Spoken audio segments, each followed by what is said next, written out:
ಪ್ರಿಯ ವಿದ್ಯಾರ್ಥಿಗಳೇ, ಇವತ್ತು ನಾವು 10ನೇ ತರಗತಿಯಲ್ಲಿ ತಾಂತ್ರಿಕ ವಿಭಾಗಕ್ಕೆ ಸಂಬಂಧಿಸಿದಂತೆ ಈ ಹಾಕಿ ಆಟದ ಬಗ್ಗೆ ಮಾಹಿತಿ ನೀಡೋಣ.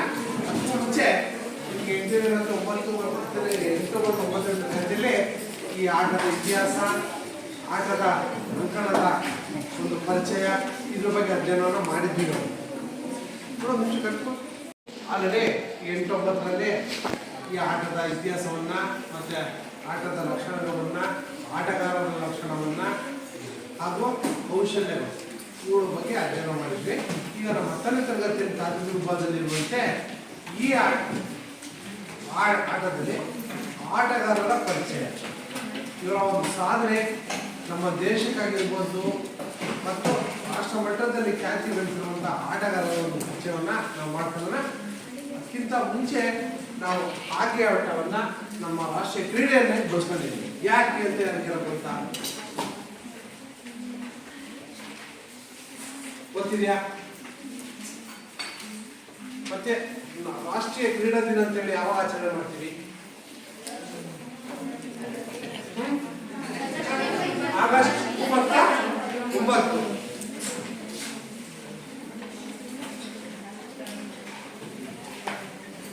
ರಾಷ್ಟ್ರೀಯ ಕ್ರೀಡಾ ದಿನ ಅಂತೇಳಿ ಆಚರಣೆ ಮಾಡ್ತೀವಿ.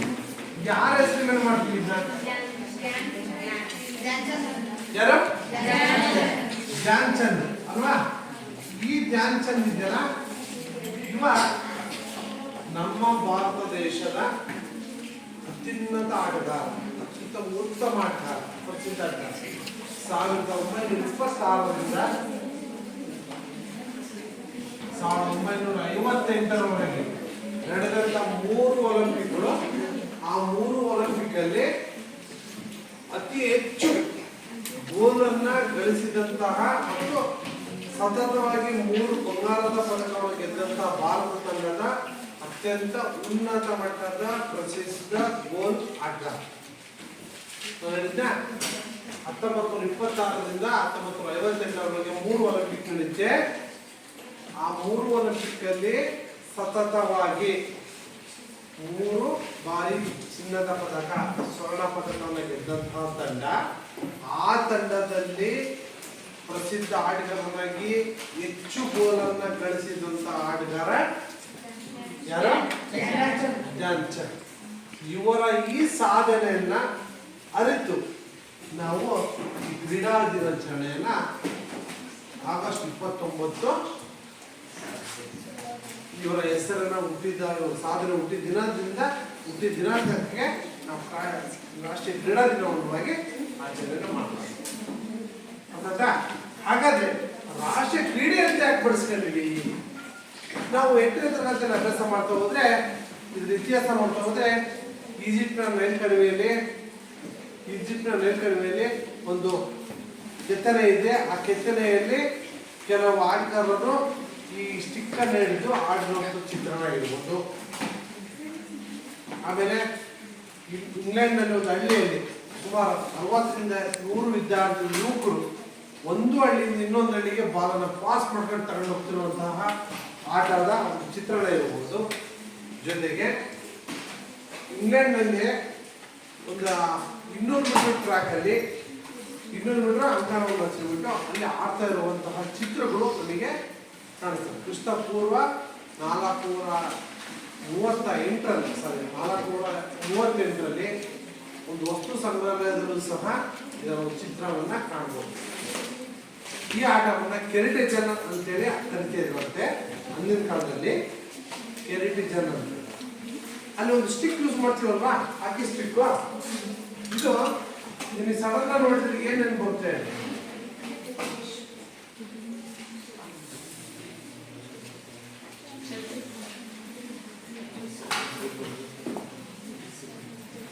ಏನೇನು ಬರುತ್ತೆ? ಛತ್ರಿ.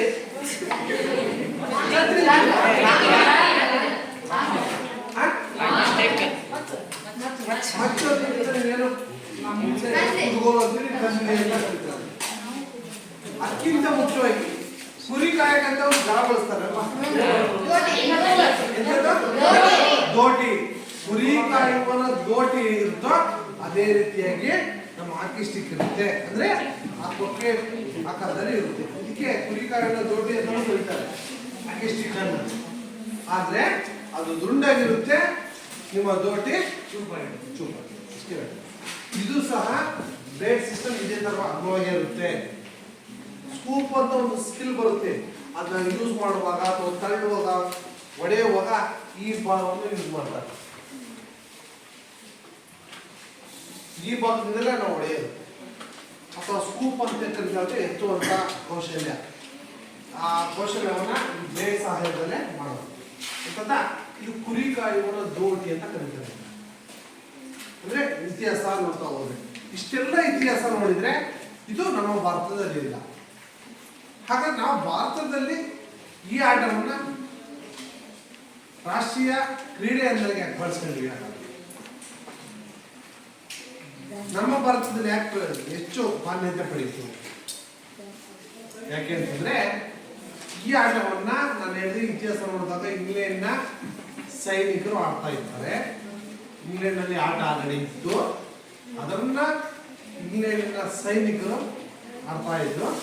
ಇಂಗ್ಲೆಂಡ್ ತಂಡ ಏನ್ ಸೈನಿಕ ತಂಡ ನಮ್ಮ ಭಾರತಕ್ಕೆ ದಾಳಿಯಲ್ಲಿ ಇಟ್ಟಾಗ ಆ ಸೈನ್ಯದಲ್ಲಿ ಇದ್ದಂತಹ ಸೈನಿಕರು ಈ ಆಟವನ್ನು ಆಡ್ತಾ ಇದ್ರು. ಜೊತೆಗೆ ನಮ್ಮ ಭಾರತೀಯರು ಆ ಸೇನೆಯಲ್ಲಿ ಸೇರ್ಕೊಂಡಾಗ ಅವರು ಸಹ ಈ ಆಟವನ್ನ ಬೆರೆತು ಆಡುವಂತಹ ಸನ್ನಿವೇಶಗಳು ಬಂದಿರೋದ್ರಿಂದ ಕಾಲಕ್ರಮೇಣ ಇದು ಆಟ ಹೀಗೆ ಮುಂದುವರಿತಾ ಬಂತು. ಅರ್ಥ ಆಗ್ತಿದ್ರೆ ಹೇಳ್ತಿರೋದು. ಹೀಗೆ ನಮ್ಮ ಭಾರತದಲ್ಲಿ ಇದು ಹೆಚ್ಚು ಪ್ರಚಲಿತ ಆಗ್ತಾ ಹೋಗುತ್ತೆ. ಈಗ ಇಂಗ್ಲೆಂಡ್ನ ತಗೊಂಡು ಕೊಟ್ಟರು ನಾವು ಇಂಥ ಉದ್ಧಾರ ಮಾಡ್ತಾ ಹೋಗ್ಬೋದು. ಅಂದ್ರೆ ನಮ್ಮಲ್ಲಿ ಹೆಚ್ಚು ಜನಪ್ರಿಯ ಕ್ರೀಡೆಯಾಗಿ ಬೆಳೀತಾ ಹೋಗುತ್ತೆ. ಒಂದು ಸುವರ್ಣ ಕಾಲ 1926 ಮತ್ತು 26ರಿಂದ 1957 ಸುಮಾರು 56 ವರ್ಷ. 26 ವರ್ಷ ನಮ್ಮ ಭಾರತದಲ್ಲಿ ಸ್ವರ್ಣ ಇಲ್ಲ ಅಂತ ಕರೀಬೋದು. ಅದು ನಾನು ಹೇಳಿದ್ದೀನಿ, ಹಬ್ಬಗಳಲ್ಲಿ ದೊಡ್ಡ ಹಬ್ಬ ಕ್ರೀಡೆ ಇದೆ ಅಂತಂದ್ರೆ ಒಲಿಂಪಿಕ್ ಅಂತ. ಒಲಿಂಪಿಕ್ ಅಲ್ಲಿ ಸತತವಾಗಿ 3 ಚಿನ್ನದ ಪದಕ, ಸ್ವರ್ಣದ ಪದಕಗಳು ಗೆದ್ದಂತಹ ತಂಡ ಹಾಕಿ. ಈ ಉದ್ದೇಶದಿಂದ ಇದರ ಒಂದು ಸಾಧನೆಯನ್ನ ಅದೆಲ್ಲೂ ಹುಟ್ಟಿದ್ದು ಬೇಡ, ಆದ್ರೆ ನಮ್ಮ ದೇಶದಲ್ಲಿ ಇದಕ್ಕೊಂದು ಉನ್ನತ ಮಟ್ಟದ ಸ್ಥಾನ ಸಿಕ್ಕಿರೋದ್ರಿಂದ ಈ ಕ್ರೀಡೆಯನ್ನ ನಾವು ರಾಷ್ಟ್ರೀಯ ಕ್ರೀಡೆಯನ್ನಾಗಿ ಆಯ್ಕೆ ಮಾಡ್ತೀವಿ. ಇನ್ನ ಇಷ್ಟು ಆದ್ರೆ ಇನ್ನ ನಾವು ನೋಡ್ತಾ ಹೋದ್ರೆ ಈ ಆಟದಲ್ಲಿ ಸುಮಾರು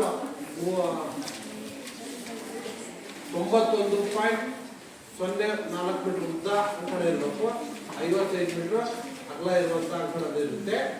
ಈ ತರ ಆಲ್ರೆಡಿ ಚಾರ್ಟ್ ಇದೆ ನೋಡ್ರಿ. 91.04 ಮೀಟರ್ ಉದ್ದ ಇರುತ್ತೆ, ಅಗಲ ಬಂದ್ಬಿಟ್ಟು 55 ಮೀಟರ್. ಇದು ಡಿ ಸರ್ಕಲ್ ಅಂತ ಕರಿತೀವಿ, goal post penalty stroke point ಅಂತ ಕರಿತೀವಿ. ಈ ತರ ಅಂಕಣವನ್ನ ಬಳಸ್ತೀವಿ. ಒಂದು ವಿಶೇಷ ಏನಪ್ಪ ಅಂದ್ರೆ ಈ ಅಂಕಣದಲ್ಲಿ ಒಂದು ಹುಲ್ಲನ್ನ ಬಳಸ್ತಾರೆ. ಆ ಹುಲ್ಲು ಪಾಲಿಗ್ರಾಫ್ ಅಂತ ಕರೀತೀವಿ. ಅಥವಾ ಅಸ್ಟ್ರೋಟರ್ಫ್ ಅಂತ.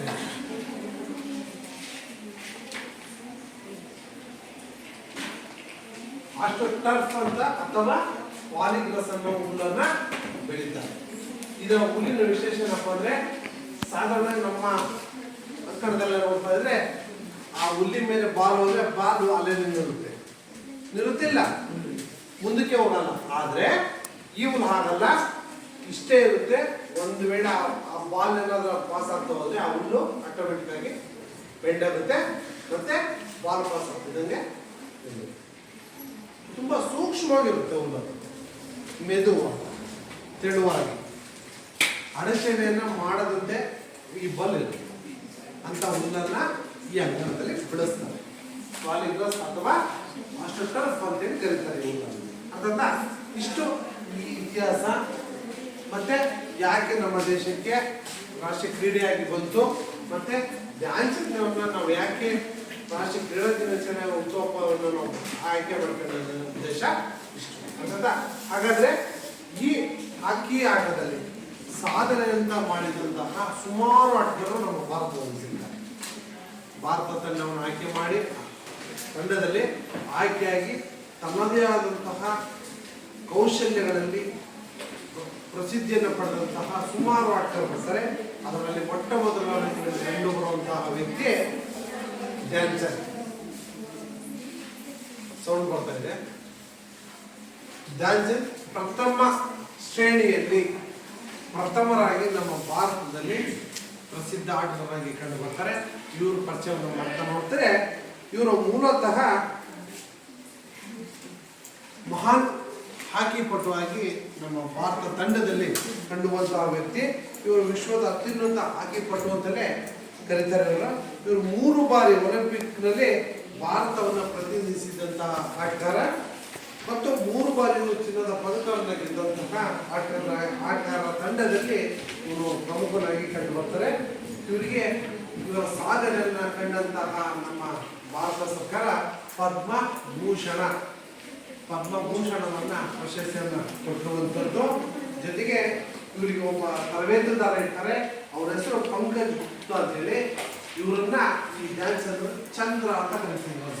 ಅಂದ್ರೆ ಚಂದ್ರ ಯಾವ ರೀತಿ ರಾತ್ರಿ ಹೊಳಿತಾನೋ ಅದೇ ರೀತಿ ನಮ್ಮ ಭಾರತ ತಂಡದಲ್ಲಿ ಈ ಧ್ಯಾನ್ ಚಂದ್ ಚಂದ್ರನಂತೆ ಹೊಳಿತಾನೆ ಅಂತೇಳಿ ಒಂದು ಭವಿಷ್ಯನೇ ಹೇಳಿದ್ರಂತೆ ಅವತ್ತಿನ ಕಾಲದಲ್ಲಿ.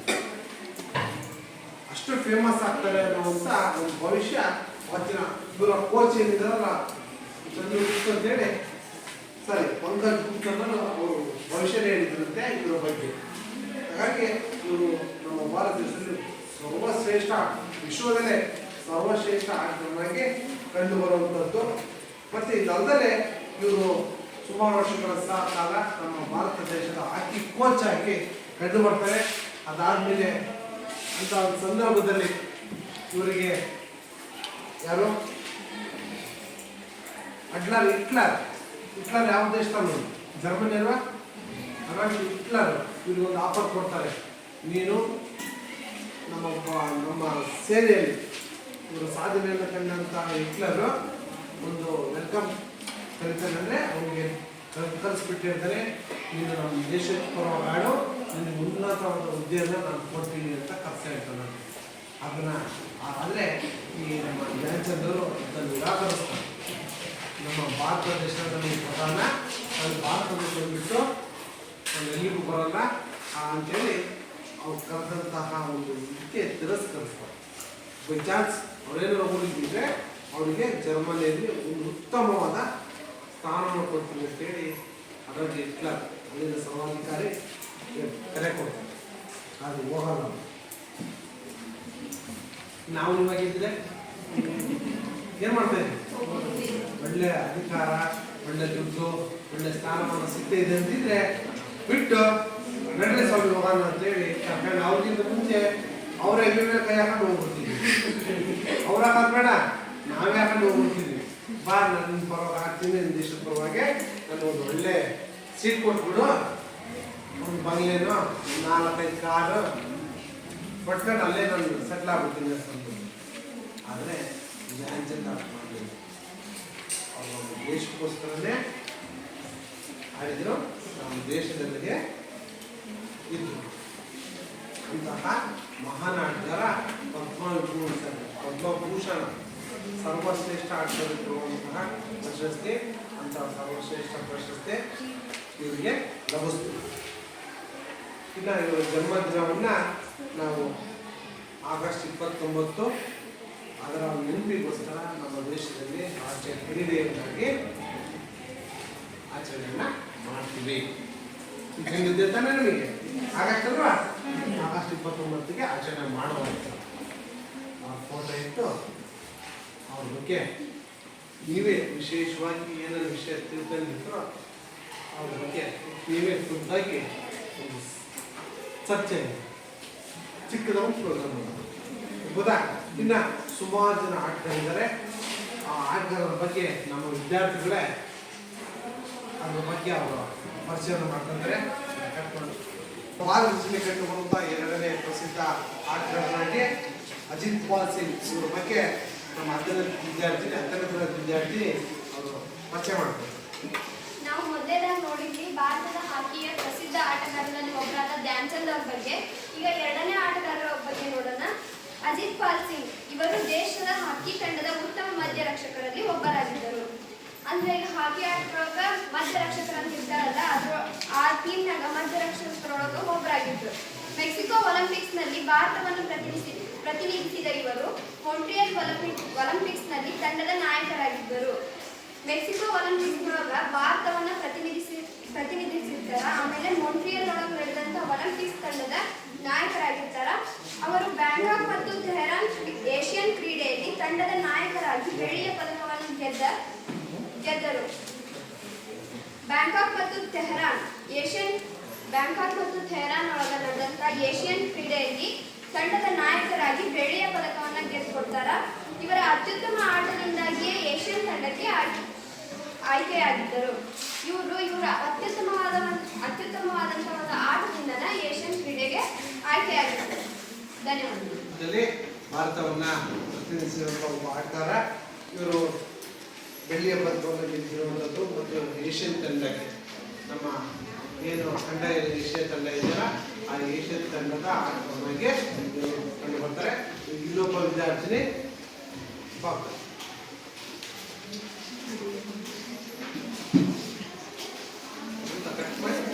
ಮೂರನೇ ಆಟಗಾರ, ಪ್ರಸಿದ್ಧ ಆಟಗಾರ ಲೆಸ್ಲಿ ಕೊಡ್ಲಿಯಾಸ್ ಅಂತೇಳಿ ಇವ್ರ ಬಗ್ಗೆ ಪರಿಚಯ ಮಾಡ್ಕೊಂತಾರೆ.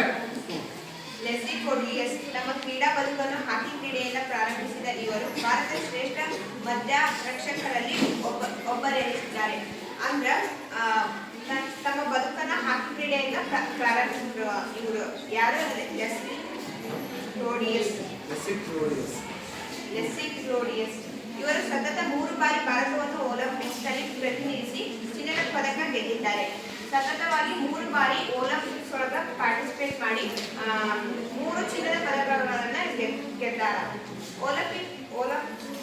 ಒಲಿಂಪಿಕ್ಸ್ ಹಾಕಿಯಲ್ಲಿ ಗರಿಷ್ಠ ಪದಕಗಳನ್ನು 3 ಚಿನ್ನ ಮತ್ತು 1 ಬೆಳ್ಳಿ ಪಡೆದುದಕ್ಕಾಗಿ ಇವರು ಹೆಸರು ದಾಖಲೆಯ ಪುಸ್ತಕದಲ್ಲಿ ಸೇರಿದೆ.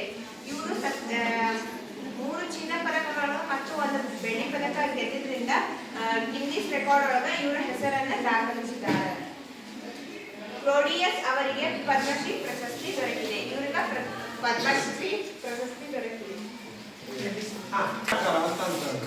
ಮಧ್ಯದ ಆಟಗಾರ ಅಂತಂದ್ರೆ ನೋಡಿ ಈ ಅಂಕಣ ಏನು ಬರುತ್ತಲ್ಲ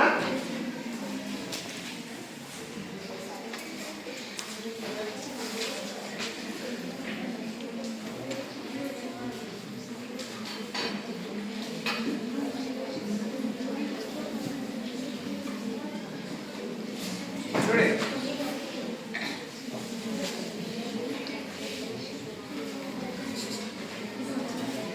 ಮಧ್ಯದ ಆಟಗಾರ ಅಂದ್ರೆ ಇವರು ಈ ಪ್ಲೇಸ್ ಅನ್ನ ಆಡುವಂತ ಆಟಗಾರ ಕಂಡುಬಿಡ್ತಾರೆ. ಲೆಸ್ಲಿ ಕ್ಲೋಡಿಯಸ್ ಅಂತ ಹೇಳಿ ಈ ಮಧ್ಯದ ಆಟಗಾರ ಕಂಡುಬಿಡ್ತಾರೆ. ಇವರು ಸತತವಾಗಿ 3 ಒಲಿಂಪಿಕ್ಸ್ ಅಲ್ಲಿ ಭಾಗವಹಿಸಿ ಅಲ್ಲಿ 3 ಪದಕವನ್ನ ಗೆದ್ದಿರೋದು ಒಂದು ವಿಶೇಷ. ಜೊತೆಗೆ ಒಲಿಂಪಿಕ್ ಅಲ್ಲಿ ಅತ್ಯಧಿಕ ಪದಕವನ್ನು ಗಳಿಸಿದಂತ 3 ಚಿನ್ನ 1 ಬೆಳ್ಳಿಯನ್ನು ಗೆದ್ದಂತಹ ಅತ್ಯುನ್ನತ ಆಟಗಾರ. ಜೊತೆಗೆ ಇವರಿಗೆ ನಮ್ಮ ದೇಶದಲ್ಲಿ ಕೊಡುವಂತಹ ಉನ್ನತ ಪ್ರಶಸ್ತಿ ಪದ್ಮಶ್ರೀ ಪ್ರಶಸ್ತಿಯನ್ನು ಸಿಕ್ಕಿರುವಂಥದ್ದು ಒಂದು. ಮತ್ತು ಇದಲ್ಲದೆ ಒಲಿಂಪಿಕ್ ಅಲ್ಲಿ ಅತಿ ಹೆಚ್ಚು ಪದಕಗಳನ್ನು ಗೆದ್ದಿರುವಂತಹ ಒಂದು ದಾಖಲೆ ಏನಿದೆ, ಗಿನ್ನಿಸ್ ದಾಖಲೆ ಅಂತ ಕರಿತೀವಲ್ಲ, ಅಂತ ಗಿನ್ನಿಸ್ ದಾಖಲೆಯಲ್ಲಿ ಇವರ ಹೆಸರು ನಮೂದಾಗಿದೆ, ಸೇರಿಸಲಾಗಿದೆ. ಓಕೆನಾ? ಇನ್ನ 4ನೇ ಆಟಗಾರರಾಗಿ ಧನರಾಜ್ ಪಿಳ್ಳೆ. ಆ ಧನರಾಜ್ ಪಿಳ್ಳೆಯ ಬಗ್ಗೆ ನಮ್ಮ ವಿದ್ಯಾರ್ಥಿಗಳು ಧನರಾಜ್ ಪಿಳ್ಳೆ ಇವರು ನಮ್ಮ ದೇಶದ ಪ್ರಸಿದ್ಧ ಹಾಕಿ ಆಟಗಾರರಾಗಿದ್ದು ತಮ್ಮ 15 ವರ್ಷಗಳ ಹಾಕಿ ಜೀವನದಲ್ಲಿ 4 ಒಲಿಂಪಿಕ್ಸ್, 4 ವಿಶ್ವಕಪ್, 4 ಚಾಂಪಿಯನ್ಸ್ ಟ್ರೋಫಿ ಮತ್ತು 4 ಏಷ್ಯನ್ ಕ್ರೀಡೆಗಳ ಭಾರತವನ್ನು ಪ್ರತಿನಿಧಿಸಿದ್ದಾರೆ. ಇವರು ನಮ್ಮ ದೇಶದ ಒಂದು ಪ್ರಸಿದ್ಧ ಆಟಗಾರರಾಗಿದ್ದು ಅವರು ತಮ್ಮ 15 ವರ್ಷದ ಜೀವನದಲ್ಲಿಯೇ ಒಲಿಂಪಿಕ್ ಮತ್ತು ವಿಶ್ವಕಪ್, ಚಾಂಪಿಯನ್ಸ್ ಟ್ರೋಫಿಗಳನ್ನು 4 ಬಾರಿ ತೆಗೆದುಕೊಂಡರು. ಇವರು 4ನೇ ಏಷ್ಯಾ ಕ್ರೀಡೆಯಲ್ಲಿ ಭಾರತವನ್ನು ಪ್ರತಿನಿಧಿಸಿದ್ದಾರೆ. ಅಂದ್ರೆ ಇವರು 4ನೇ ಏಷ್ಯಾ ಕ್ರೀಡೆ ಆಟ ಆಡುವಾಗ ನಮ್ಮ ಭಾರತದ ಟೀಮ್ ಅಲ್ಲಿ ಇದ್ರು ಅಂತ ಹೇಳ್ತಾರ. ಇವರು ಬ್ಯಾಂಕಾಕ್ನ ಏಷ್ಯನ್ ಗೇಮ್ಸ್ ಅಲ್ಲಿ ಅತ್ಯಧಿಕ ಗೋಲುಗಳನ್ನು ಬಾರಿಸುವುದರಿಂದ ಕಾರಣವಾದರು. ಇವರು ಏಷ್ಯನ್ ಗೇಮ್ಸ್ ಅಲ್ಲಿ ಆಟ ಆಡುವಾಗ ಇವರು ಗೋಲನ್ನು ಬಾರಿಸುವಲ್ಲಿ ಗೆಲುವಿಗೆ ಕಾರಣ ಆಗ್ತಾರೆ. ಇವರು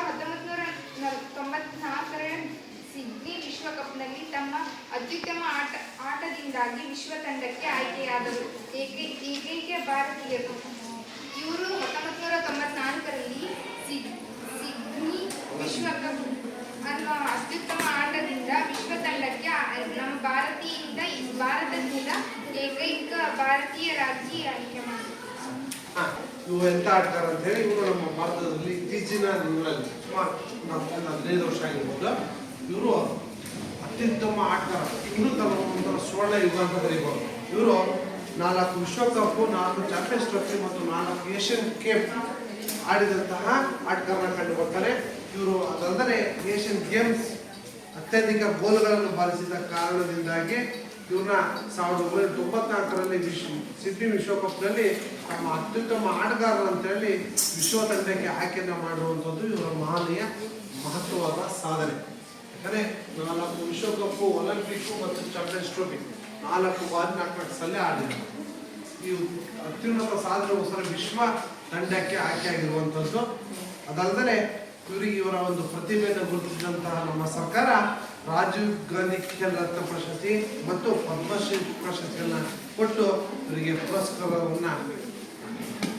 ಪುರಸ್ಕೃತರಾಗಿ ಮಾಡಿರುವಂಥದ್ದು ಒಂದು ಶ್ಲಾಘನೀಯ ಅಂತ ಹೇಳಿ ಹೇಳ್ಬೋದು. ಹೌದಾ? ಇವತ್ತಿಗೂ ಅವರು ಧನಜ್ ಪಿಳ್ಳೆ ಜೀವಂತವಾಗಿದ್ದಾರೆ. ಒಳ್ಳೆಯ ಅತ್ಯುನ್ನತ ಆಟಗಾರ. ಓಕೆನಾ? ಇನ್ನು 5ನೇ ಆಟಗಾರರಾಗಿ MP ಗಣೇಶ್ ಬಗ್ಗೆ ನಮ್ಮ ವಿದ್ಯಾರ್ಥಿನಿ ಪರಿಚಯ ಮಾಡಿಕೊಡ್ತಾನೆ. ಕರ್ನಾಟಕದ ಕೊಡಗಿನಲ್ಲಿ ಹುಟ್ಟಿ ಭಾರತವನ್ನು 3 ವಿಶ್ವಕಪ್ನಲ್ಲಿ ಪ್ರತಿನಿಧಿಸಿದ ಡಾಕ್ಟರ್ MP ಗಣೇಶ್ ಇವರು 1971ರಲ್ಲಿ ಬಾರ್ಸಿಲೋನಾದಲ್ಲಿ ಕಂಚಿನ ಪದಕ, ಆಮ್ಸ್ಟರ್ಡಾಮ್ನಲ್ಲಿ ತಂಡದ ನಾಯಕರಾಗಿ ಬೆಳ್ಳಿ ಪದಕ ಗೆದ್ದರು. ಮ್ಯೂನಿಚ್ ಒಲಿಂಪಿಕ್ಸ್ನಲ್ಲಿ ಕಂಚಿನ ಪದಕ ಗೆದ್ದರು. ವಿಶ್ವ 11ಗೆ ಆಯ್ಕೆಯಾಗಿ ಹಲವು ವರ್ಷಗಳ ತನಕ ಏಷ್ಯಾ ತಂಡಕ್ಕೆ ಆಡಿದರು. ಇವರು ಮೂಲತಃ ಕರ್ನಾಟಕದವರು. ಕರ್ನಾಟಕದ ಕೊಡಗಿನಲ್ಲಿ ಹುಟ್ಟಿ ಭಾರತವನ್ನು 3 ಸಾರಿ ವಿಶ್ವಕಪ್ನಲ್ಲಿ ಪ್ರತಿನಿಧಿಸಿದ ಆಟಗಾರರಾಗಿದ್ದಾರೆ. 1971ರಲ್ಲಿ ಬಾರ್ಸಿಲೋನಾದಲ್ಲಿ ಕಂಚಿನ ಪದಕ, ಆಮ್ಸ್ಟರ್ಡಾಮ್ನಲ್ಲಿ ತಂಡದ ನಾಯಕರಾಗಿ ಆಡಿದ್ದಾರೆ. ಆಮೇಲೆ ಬೆಳ್ಳಿ ಪದಕ, ಮ್ಯೂನಿಚ್ ಒಲಿಂಪಿಕ್ಸ್ನಲ್ಲಿ ಕಂಚಿನ ಪದಕ ಗೆದ್ದರು. ವಿಶ್ವ 11ಗೆ ಆಯ್ಕೆಯಾಗಿ ಹಲವು ವರ್ಷಗಳ ತನಕ ಏಷ್ಯಾ ತಂಡಕ್ಕೆ ಆಡಿದರು. ಇವರಿಗೆ ಅರ್ಜುನ ಪ್ರಶಸ್ತಿ, ಅನೇಕ ವರ್ಷ ಭಾರತೀಯ ತಂಡರಾಗಿ ತರಬೇತುದಾರರಾಗಿ ಕಾಮನ್ವೆಲ್ತ್ ಮತ್ತು ಬ್ಯಾಂಕಾಕ್ ಏಷ್ಯಾ ಕ್ರೀಡಾಕೂಟಗಳಿಗೆ ಇವರು ತರಬೇತಿ ಸಮಿತಿ ಅಧ್ಯಕ್ಷರಾಗಿದ್ದರು. ಭಾರತ ಪ್ರತಿಷ್ಠಿತ ಸಂಸ್ಥೆಯಾದ ಭಾರತೀಯ ಕ್ರೀಡಾ ಪ್ರಾಧಿಕಾರದ ಅಧ್ಯಕ್ಷರಾಗಿ ಸೇವೆ ಸಲ್ಲಿಸಿದ್ದಾರೆ. ನೋಡಿ, MP ಪ್ರಕಾಶ್ ಮೂಲತಃ ಕರ್ನಾಟಕದ ಕೊಡಗು ಜಿಲ್ಲೆ ಮಡಿಕೇರಿ ಇರ್ತಾರಲ್ಲ, ಆ ಕೊಡಗಿನಲ್ಲಿ ಇದ್ದಂತಹ ಅತ್ಯುನ್ನತ ಆಟಗಾರ. ಇವರು ಸಹ ಅಂತ ಚಿಕ್ಕದಾದ ಒಂದು ಊರಲ್ಲಿ ಇಟ್ಟುಬಿಟ್ಟು ಇವತ್ತು ದೇಶಕ್ಕೆ ಹೆಸರು ತಂದುಕೊಡುವಲ್ಲಿ ಇವರ ಪಾತ್ರವು ಬಹಳ ಮುಖ್ಯವಾಗಿ ಕಂಡುಬರುತ್ತೆ. ಆಗ್ತಾ ಇದ್ದಲ್ಲಿ ಇವರು ಬಾರ್ಸಿಲೋನಾದಲ್ಲಿ ಕಂಚಿನ ಪದಕವನ್ನು ಗೆದ್ದಿರುವಂಥದ್ದು, ಆಮ್ಸ್ಟರ್ಡಾಮ್ನಲ್ಲಿ ಬೆಳ್ಳಿಯ ಪದಕವನ್ನು, ಅದರಿಂದಲೇ ಭಾರತ ತಂಡದ ನಾಯಕನಾಗಿ ಸುಮಾರು ವರ್ಷಗಳ ಕಾಲ ನಡೆಸುವಂಥದ್ದು ಮತ್ತು ತರಬೇತುದಾರರಾಗಿ ಕಂಡುಬಂದಿರುವಂತಹ ಆಟಗಾರರಾಗಿರ್ತಾರೆ. ಇವರು ಪ್ರತಿಷ್ಠಿತ ಸಂಸ್ಥೆಯಾದಂತಹ ಭಾರತೀಯ ಕ್ರೀಡಾ ಪ್ರಾಧಿಕಾರದ ಅಧ್ಯಕ್ಷರಾಗಿ ಸೇವೆಯನ್ನು ಸಲ್ಲಿಸ್ತಾ ಇದ್ದಾರೆ ಅನ್ನೋದು ಉತ್ತಮವಾದ ವಿಷಯ ಅಂತೇಳಿ ಹೇಳ್ಬೋದು. ಇನ್ನು 6ನೇ ಕ್ರೀಡಾಪಟುವಾಗಿ ಮಮತಾ ಖರಾಬ್ ಅಂತೇಳಿ ಸಿಗ್ತಾರೆ. ಈ ಮಮತಾ ಖರಾಬ್ ಅವರು ಮೂಲತಃ ಅರಣ್ಯ ರಾಜ್ಯದವರು. ಇವರು ಮಹಿಳಾ ಹಾಕಿ ತಂಡವನ್ನು ಆಕ್ರಮಣಕಾರಿಯಾಗಿ ಆಟಗಾರ ಕಂಡು ಬರ್ತದೆ. ಆಕ್ರಮಣ ಆಟಗಾರ ಅಂದ್ರೆ ಇವರು 5 ಜನ ಆಕ್ರಮಣ ಆಟಗಾರ. ಇವರು ಎದುರಾಳಿ ತಂಡಕ್ಕೆ ನುಗ್ಗಿ ಆಡುವಂತ ಆಟಗಾರ ಅಂತ ಕರೀತಾರೆ. ಈ ಪ್ಲೇಸ್ ಅಲ್ಲಿ ಆಡುವಂತವರು ಹಿಂಬದಿ ಆಟಗಾರರು, ಮಧ್ಯಮಿತಿ ಆಟಗಾರರು. ಇವರು ತಮ್ಮ ಪ್ಲೇಸ್ಗಳು ಕವರ್ ಮಾಡ್ಕೊಂಡಿರ್ತಾರೆ. ಆದ್ರೆ ಈ 5 ಜನ ಆಟಗಾರ ಇದಾರಲ್ಲ, ಇವರು ಎದುರಾಳಿ ಆಟಗಾರಕ್ಕೆ ನುಗ್ಗಿ ಆಡುವಂತಹ ದಾಳಿಕೋರರಾಗಿ ಕಂಡು ಬರುವಂತಹ ಆಟಗಾರರಲ್ಲಿ ಇವರು ಮಮತಾ ಖರಾಬ್ ಅನ್ನೋರು. ಇವರು ಸಹ ಜೂನಿಯರ್ ಏಷ್ಯಾ ಕಪ್ನಲ್ಲಿ ಅತ್ಯಧಿಕ ಗೋಲನ್ನು ಗಳಿಸಿರುವಂತಹ ಮಹಿಳಾ ಆಟಗಾರ್ತೆ ಕಂಡು ಬರ್ತಾರೆ. ಅದಾದರೆ ಏಷ್ಯನ್ ಗೇಮ್ಸ್ನಲ್ಲಿ 4ನೇ ಸ್ಥಾನ ಪಡೆದಂತಹ ಆಟಗಾರ್ತಿ. ದೋಹಾ ಏಷ್ಯನ್ ಗೇಮ್ಸ್ನಲ್ಲಿ ಕಂಚಿನ ಪದಕವನ್ನು ಗೆದ್ದಂತಹ ತಂಡದ ಆಟಗಾರರಾಗಿ ಕಂಡು ಬರ್ತಾರೆ ಮಮತಾ ಖರಾಬ್. ಇನ್ನು 7ನೇ ಆಟಗಾರರಾಗಿ ಸೂರಜ್ ಲತಾದೇವಿ, ಇವರು ಸಹ ಮಣಿಪುರದ ರಾಜ್ಯದವರು. ಅವರ ಮಣಿಪುರ ಪಕ್ಕದ ದೂರದಲ್ಲಿರುವಂತಹ ಮಣಿಪುರ ಅಂತೇಳಿ ಒಂದು ರಾಜ್ಯ, ಆ ರಾಜ್ಯದಲ್ಲಿ ಕಂಡುಕೊಳ್ಳುವಂತಹ ಆಟಗಾರ್ತಿ. ಇವರು Indira Gandhi world cup hockey ಚಾಂಪಿಯನ್ಶಿಪ್ನಲ್ಲಿ ಆಡುವ ಮೂಲಕ ತಮ್ಮ ಅಂತಾರಾಷ್ಟ್ರೀಯ ಹಾಕಿಗೆ ವೃತ್ತಿಯನ್ನು ಆರಂಭಿಸಿದಂಥ ಆಟಗಾರ್ತಿ. ಇವರು ಬ್ಯಾಂಕಾಕ್ನಲ್ಲಿ ಬೆಳ್ಳಿ ಪದಕವನ್ನು ಗೆದ್ದರೆ 2 ಬಾರಿ ಏಷ್ಯಾ ಕಪ್ ಅನ್ನು ಆಡಿ ಮತ್ತು 1 ಬಾರಿ ದ್ವಿತೀಯ ಹಾಗೂ 1 ಬಾರಿ ಪ್ರಥಮ ಸ್ಥಾನವನ್ನು ಪಡೆದಂತಹ ಏಷ್ಯಾ ಕಪ್ನಲ್ಲಿ. ಅದಲ್ಲದೆ ಸಂಯುಕ್ತ ರಾಷ್ಟ್ರಗಳ ಕ್ರೀಡಾಕೂಟದಲ್ಲಿ ಮತ್ತು ಅಪ್ರೋ ಏಷ್ಯನ್ ಗೇಮ್ಸ್ನಲ್ಲಿ ಪ್ರಥಮ ಸ್ಥಾನವನ್ನು ಪಡೆದಂತಹ ಆಟಗಾರರಾಗಿ ಈ ಸೂರಜ್ ಲತಾದೇವಿಯನ್ನು ಕಂಡುಬರ್ತಾರೆ. ಇನ್ನೊಬ್ಬ ಆಟಗಾರ್ತಿ ಎಲೆನಾ ಇನ್ನಸೆಂಟ್. ಅದಲ್ಲದೆ ಅಂತಾರಾಷ್ಟ್ರೀಯ ಆಟಗಾರರಾಗಿ ನಾವು ನೋಡೋದಾದ್ರೆ doctor Richards Charlesworth, Shahbaz Ahmed, Floris Jan, ಜುವಿಲ್ಯಾಂಡರ್, ಜೆಕ್ಸ್ ಬ್ರಿಕ್ಮ್ಯಾನ್ ಅಂತೇಳಿ, ಹಸನ್ ಸರ್ದಾರ್ ಅಂತೇಳಿ ಇಷ್ಟು ಜನ ಅಂತಾರಾಷ್ಟ್ರೀಯ ಕ್ರೀಡಾಪಟುಗಳಾಗಿ ನಮಗೆ ಕಂಡು ಬರ್ತಾರೆ, ಅಂತಾರಾಷ್ಟ್ರೀಯ ಕ್ರೀಡಾಪಟುಗಳು. ಇನ್ನು ವಿಶ್ವಕಪ್ ಬಗ್ಗೆ, ಹಾಕಿ ವಿಶ್ವಕಪ್ ಬಗ್ಗೆ ತಿಳ್ಕೊಬೇಕನ್ನೋದಾದ್ರೆ, ಹಾಕಿ ವಿಶ್ವಕಪ್ ಅನ್ನೋದು 4 ವರ್ಷಗಳಿಗೊಮ್ಮೆ ನಡೆಯುವಂತಹ ಒಲಿಂಪಿಕ್ಸ್ ಅನ್ನು ಹೊರತುಪಡಿಸಿ 2ನೇ ಸ್ಥಾನದಲ್ಲಿ ಅತ್ಯುನ್ನತ ಕ್ರೀಡಾ ಹಬ್ಬ ಅಂತಂದರೆ ವಿಶ್ವಕಪ್. ಈ ವಿಶ್ವಕಪ್ಪು ಈಗ ಕ್ರಿಕೆಟಲ್ಲೂ ಇದೆ, ಹಾಕಿಯಲ್ಲೂ ಇದೆ. ಪ್ರತಿಯೊಂದು ವಿಶ್ವಕಪ್ ನಡೆಯುವಂಥದ್ದು 4 ವರ್ಷಕ್ಕೊಮ್ಮೆ. ಈ ಹಾಕಿಯಲ್ಲೂ ಸಹ ವರ್ಲ್ಡ್ ಕಪ್ ವಿಶ್ವಕಪ್ ಅನ್ನುವಂಥದ್ದು ನಡೀತದೆ. ಅದು ಯಾರ ಹೆಸರು ಮೇಲೆ ಅಂತಂದರೆ, ಈ ಹಾಕಿ ವಿಶ್ವಕಪ್ ಪಾಕಿಸ್ತಾನದ ಬಶೀರ್ ಮುಜೀದ್ ಅಂತೇಳಿ, ಇವರು ಪಾಕಿಸ್ತಾನ ಸೇನೆಯನ್ನ ನಿರ್ಮಿಸಿದ್ದು ಮಾರ್ಚ್ 27, 1971ರಲ್ಲಿ ಬ್ರಸ್ಲೇನ್ನಲ್ಲಿ ಬೆಲ್ಜಿಯಂಗೆ ಪಾಕಿಸ್ತಾನದ ರಾಯಭಾರಿಯಾಗಿದ್ದಂತಹ ಎಂ.ಎ. ಮಸೂದ್ ರವರು ಅಂತಾರಾಷ್ಟ್ರೀಯ ಹಾಕಿ ಒಕ್ಕೂಟದ ಅಧ್ಯಕ್ಷರಾದ ರೆನಿ ಫ್ರಾಂಕ್ರನ್ನು ಇದನ್ನು ಹಸ್ತಾಂತರಿಸ್ತಾರೆ. ಅಂದರೆ ಏನು ಬಶೀರ್ ಮುಜೀದ್ ಅವರ ಒಂದು ಕಲ್ಪನೆ ಈ ಥರ ಆಡಿಸ್ಬೋದಲ್ಲ ಅಂತ ಒಂದು ಕಲ್ಪನೆ ಇತ್ತು. ಅದಕ್ಕೆ ಅನುಗುಣವಾಗಿ ಸಹಕರಿಸಿದಂತಹ ಹಾಕಿ ಒಕ್ಕೂಟದ ಅಧ್ಯಕ್ಷರಾದಂಥ ರೆನಿ ಫ್ರಾಂಕ್ ಈ ಒಂದು ವಿಶ್ವಕಪ್ನ ಕಲ್ಪನೆಯನ್ನು ಜಾರಿಗೊಳಿಸ್ತಾರೆ. ಈ ಟ್ರೋಫಿ ಮೂಲತಃ ಬೆಳ್ಳಿಯದಾಗಿದ್ದು, ವರ್ಲ್ಡ್ ಕಪ್ ಅನ್ನೋದು ಏನಿದೆಯಲ್ಲ, ಇದರ ಕಪ್ಪು ನಿಮ್ಮ ಬುಕ್ಕಲ್ಲಿ ಇದೆ ಚಿತ್ರಣ. ಇದು ಬೆಳ್ಳಿಯದಾಗಿದ್ದು ಅದರ ಮೇಲೆ ಸೂಕ್ಷ್ಮವಾದ ಹೂವಿನ ಆಕಾರದ ನಕ್ಷತ್ರಗಳು ಕಂಡುಬರ್ತವೆ.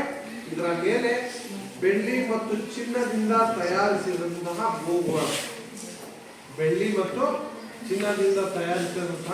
ಭೂಗೋಳ ಅದನ್ನು ಇಟ್ಟಿರುವಂಥದ್ದು. ಮತ್ತೆ ದಂತದಿಂದ ಅಲಂಕರಿಸಿದಂತ ಆಧಾರದ ಮೇಲೆ ನಿಂತಿರುವುದು, ದಂತದಿಂದ ತಯಾರಿಸಿದ ಆಧಾರವಾಗಿ ನಿಲ್ಲಿಸಲಾಗಿದೆ. ಇದರ ತುದಿಯಲ್ಲಿ ಬಾಲಿದೆ, ಬಾಲಿ ಮೇಲ್ಗಡೆ ಹಾಕಿ ಸ್ಟಿಕ್ ಅನ್ನ ಬಾಲಿ ಮೇಲೆ ಹಾಕಿ ಸ್ಟಿಕ್ ಅನ್ನ ಇರಿಸಲಾಗಿದೆ. ಇದರ ಅಡಿಪಾಯವನ್ನು ಹೊರತುಪಡಿಸಿ, ಅದು ಕೆಳಗಡೆ ಏನು ಇಟ್ಟಿರ್ತಾರಲ್ಲ ಅದನ್ನು ಹೊರತುಪಡಿಸಿ ಇದರ ಎತ್ತರ 120.85 ಮಿಲಿಮೀಟರ್ ಇದೆ. 120.85 ಮಿಲಿಮೀಟರ್ ಸ್ಕೇಲ್ ಆಗಿ ಗೊತ್ತಾಗುತ್ತೆ. ಮತ್ತೆ ಅಡಿಪಾಯವನ್ನು ಸೇರಿಸಿ ಇದರ ಎತ್ತರ ಹೇಳ್ಬೇಕಂದ್ರೆ 650 ಮಿಲಿಮೀಟರ್ ಅಷ್ಟು ಇದು ಎತ್ತರವಾಗಿದೆ. ಇದರ ತೂಕ 12 kg 650 ಗ್ರಾಮ್ ಇದೆ. ವಿಶ್ವಕಪ್ನ ಒಂದು ತೂಕ.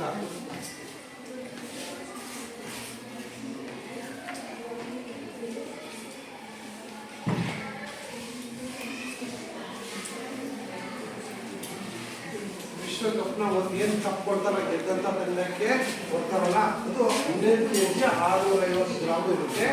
ಇದು ಬೆಳ್ಳಿಯಿಂದ ತಯಾರಿಸಿರುವಂಥದ್ದು, ದಂತದಿಂದ ತಯಾರಿಸಿರುವಂಥದ್ದು ಮತ್ತು ಚಿನ್ನದ ಲೇಪನವನ್ನ ಬಳಸಿರುವಂಥದ್ದು ಗೊತ್ತಾಗುತ್ತೆ. ಅಲ್ಲಿಗೆ ಬೆಳ್ಳಿ ಇದೆ ಮತ್ತು ಬಂಗಾರನೂ ಇದೆ, ಜೊತೆಗೆ ದಂತವನ್ನು ಬಳಸಿರುವಂಥದ್ದು ವಿಶೇಷ. ಇದರ ತೂಕ ಎಷ್ಟಿದೆ? ಇದರಲ್ಲಿ 895 ಗ್ರಾಮ್ ಚಿನ್ನ. 895 ಅಂದರೆ ನೀವು 10 ಗ್ರಾಮಿಗೆ ಒಂದು ತೊಲ ಅಂತ ಕರಿತೀರಲ್ವ, 895 ಗ್ರಾಮ್. ಹೆಚ್ಚು ಕಡಿಮೆ 1 kg ಸ್ವಲ್ಪ ಕಡಿಮೆ, 885 ಗ್ರಾಮ್ ಚಿನ್ನ, 6815 ಗ್ರಾಮ್ ಬೆಳ್ಳಿ, 6 kg 815 ಗ್ರಾಮ್ ಬೆಳ್ಳಿಯನ್ನ, 350 ಗ್ರಾಮ್ ದಂತವನ್ನ, ಒಟ್ಟು 3500 ಅದಲ್ಲದೆ 3500 ಗ್ರಾಮ್ ಅಷ್ಟು ಸಾಗವಾನಿ. ಸಾಗವಾನಿ ಮೀನ್ಸ್ ತೇಗ, ಏನು ಕಪ್ಪಿ ಅಂತ ಹೇಳಕ್ಕಂತ ಬಿಡಿಸ್ತಾರಲ್ವ, ತೇಗದ ಮರ. ಆ ತೇಗದ ಮರ 3500 ಗ್ರಾಮ್ ತೂಕ ಇದೆ. ಒಟ್ಟಾರೆ ಇದರ ತೂಕ 11 kg 605 ಗ್ರಾಮ್ ಬರುತ್ತೆ. ಬೆಳ್ಳಿ, ಚಿನ್ನ ಮತ್ತು ದಂತದಿಂದ ತಯಾರಿಸಿರುವಂತಹ ಈ ಕಪ್, ವರ್ಲ್ಡ್ ಕಪ್ ವಿಶ್ವದಲ್ಲೇ ಕ್ರೀಡೆಗಳ ಹಬ್ಬ ಒಲಿಂಪಿಕ್ ಅನ್ನು ಹೊರತುಪಡಿಸಿ ವಿಶ್ವಕಪ್ ಇದೆ. ಆ ವಿಶ್ವಕಪ್ ಕಪ್ನ ಒಂದು ವಿಶೇಷ. ಓಕೆನಾ?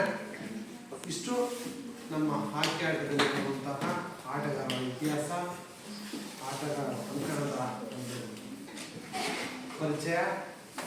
ಆಮೇಲೆ ಎಷ್ಟು ಜನ ಆಟಗಾರ ಇರ್ತಾರೆ? ಎಷ್ಟು? 11 ಜನ ಆಟಗಾರ ಇರ್ತಾರೆ, ಪ್ಲಸ್ 5 ಜನ. ಸತತ 60 ನಿಮಿಷಗಳ ಕಾಲ ಆಟ ನಡೆಯುತ್ತೀವಿ. ಎಷ್ಟು? 60 ನಿಮಿಷಗಳ ಕಾಲ ಆಟ ನಡೆಯುವಂತಹ ಸತತವಾಗಿ 2 ನಿಮಿಷ ಗ್ಯಾಪ್ ತಗೊಳ್ತಷ್ಟೇ. 15 ನಿಮಿಷ ಆಟ, 2 ನಿಮಿಷ ರೆಸ್ಟ್, 15 ನಿಮಿಷ ಆಟ, 2 ನಿಮಿಷ ರೆಸ್ಟ್, ನೆಕ್ಸ್ಟ್ 10 ನಿಮಿಷ ರೆಸ್ಟ್, ಮತ್ತೆ 15 ನಿಮಿಷ. 60 ನಿಮಿಷದ ಆಟ ಕಂಟಿನ್ಯೂಸ್ಲಿ ನಡೆಯುವಂತಹ ಆಟ. ಇದು ಒಂದು ವಿಶೇಷ ಏನಪ್ಪ ಅಂದರೆ, ನೀವು ನೋಡಿದರೆ ಆಟ ಆಡುವಾಗ ನಾನು ನೆಕ್ಸ್ಟ್ ಕ್ಲಾಸಲ್ಲಿ ಅಂತ ಯೂಟ್ಯೂಬಲ್ಲಿ ಹಾಕ್ತೀನಿ, ಸ್ಟಿಕ್ ಹಿಡ್ಕೊಂಡು ಬಗ್ಗಿ ಓಡುವಂತಹ ಕೌಶಲ್ಯ, ಸ್ಕೂಪ್ ಮಾಡುವಂಥ ಕೌಶಲ್ಯ, ಓಡುವಂಥ ಕೌಶಲ್ಯ, ಇವನ್ನೆಲ್ಲ ಅಬ್ಸರ್ವ್ ಮಾಡ್ತಾ ಇದ್ರೆ ಆ ಆಟಗಾರನ ಲಕ್ಷಣ ಏನಿರ್ಬೋದು ಅಂತ ನಾನು ಊಹೆಯನ್ನು. ಸತತ 60 ನಿಮಿಷಗಳ ಕಾಲ ಅವನು ಓಡ್ತಾನೆ ಇರ್ತಾನೆ. ಈ ಭಾಗದಿಂದ ಆ ಅಂಕಣ ಕೊಡ್ತಾನೆ, ಆ ಅಂಕಣದಿಂದ ಈ ಅಂಕಣ ಕೊಡ್ತಾ ಇರ್ತಾನೆ. ಅಂದ್ರೆ ಅವನ ಈ ಚಲನೆ ಏನೇನಿದೆಯಲ್ಲ ಎಷ್ಟು ವೇಗವಾಗಿರ್ಬೋದು ಅಂತ ಗೆಸ್ ಮಾಡಿ. ಮತ್ತೆ ಜೊತೆಗೆ ನಾನು ಆಪೋಸಿಟ್ ಟೀಮ್ನಿಂದ ಬಾಲನ್ನು ಕಸ್ಕೊಂಡು ಅವನ ವೇಗಕ್ಕಿಂತಲೂ ನಾನು ಜೋರಾಗಿ ಓಡಬೇಕು ಒಂದು. ಆಮೇಲೆ ಬಾಲ್ ಕಸ್ಕೊಂಡು ನಾವು ನಿಂತ್ಕೊಂಡು ಓಡಕ್ ಬರಲ್ಲ. ಬಾಲ್ ಕಸ್ಕೊಂಡು ಬಾಲ್ ಬೆಂಡ್ ಹಾಕಂತ ತಳ್ಕಂತ ಓಡ್ತೀವಿ. ಹಾಗಾದ್ರೆ ನಮ್ಮ ಕಣ್ಣಿನ ಒಂದು ಸೂಕ್ಷ್ಮತೆ ಎಷ್ಟಿರ್ಬೋದು, ಕೈ ಕಾಲುಗಳ ಸೂಕ್ಷ್ಮತೆ ಎಷ್ಟಿರ್ಬೇಕು, ಚಲನೆ ವೇಗ ಎಷ್ಟಿರ್ಬೇಕು, ಎಷ್ಟು ಮೈಬಳದಿಂದ ಕುಂದು ಅವ್ನು ಓಡ್ತಾ ಇರಬೇಕು. ಹಾಗಾಗಿ ಇವೆಲ್ಲವೂ ಸಹ ಆಟಗಾರರ ಲಕ್ಷಣ ಕಂಡು. ಅಂದರೆ ಅತಿಯಾದ ವೇಗ ಇರಬೇಕು, ಆಟಗಾರರಿಗೆ ಮೈಮಣ್ಣತೆ ಇರಬೇಕು, ಕಷ್ಟ ಸಹಿಷ್ಣುತೆ ಇರಬೇಕು, ಚಪಲತೆ ಹೊಂದಿರಬೇಕು. ಅವನ ಕಿವಿ, ಮೂಗು, ಕೈ ಕಾಲುಗಳು ಅತಿ ಸೂಕ್ಷ್ಮವಾಗಿರಬೇಕು. ಇದು ಆಟಗಾರರ ಲಕ್ಷಣ. 15 ಜನ ಆಡ್ತಾ ಇರ್ತಾರೆ, 5 ಜನ ಇರ್ತಾರೆ. ಇಷ್ಟು ನಮ್ಮ ಹಾಕಿ ಆಟದಿಂದ ಬರುವಂತಹ ಒಂದು ಚಿತ್ರ. ಹೌದಾ? ಎಲ್ಲ ಡೌಟ್ ಇದೆಯಾ? ಈ ಅಂತಾರಾಷ್ಟ್ರೀಯ ಆಟಗಾರರ ಬಗ್ಗೆ ಇನ್ನೊಂದು ತರಗತಿಯಲ್ಲಿ ಬಗ್ಗೆ ಪರಿಚಯ ಮಾಡ್ಕೊಳ್ಳೋಣ. ಮತ್ತದೇನೋ ಡೌಟ್ ಇದೆಯಾ? ಓಕೆನಾ? Thank you.